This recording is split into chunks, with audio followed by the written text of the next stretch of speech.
დღეს ყველა მართლმადიდებლისთვის საზეიმო დღე არის სრულიად საქართველოს და მართლმადიდებლური სამყარო აღდგომის ბრწყინვალე დღესასწაულს აღნიშნავს.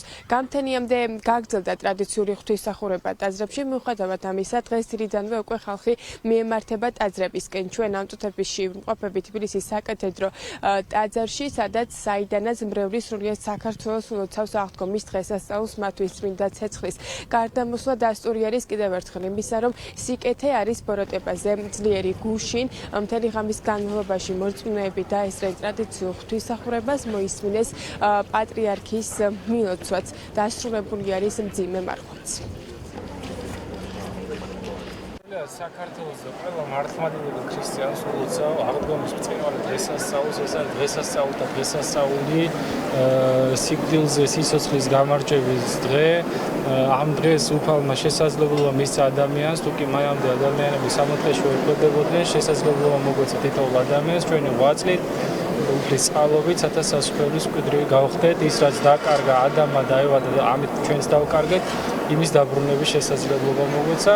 ეს დღე არის სიმბოლო, რომ ჩვენი სამშობლო აუცილებლად განათლდება, გამრთელდება და უფალი თითოეულ ჩვენგანს შეეწევა და ასევე მინდა თქვა ესეთი რაღაც, რომ ყველა ის ადამიანი, ვინც დღეს არის რეჟიმის პატიმარი, უკანონოდ, უსამართლოდ დატყვევებული, ისინი აუცილებლად გამოვლენ, უფალი არის მათთან, უფალი მათ გააძლიერებს. მადლობა უფალს ამ დიდი დღესასწაულისათვის, ამ დიდი მადლისათვის.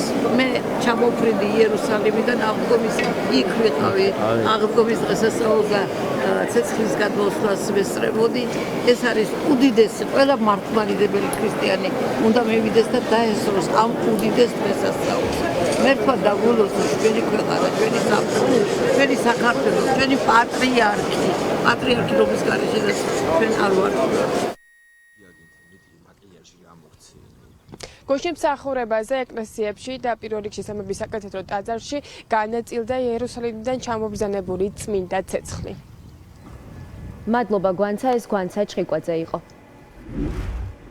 ვიზა ლიბერალიზაცია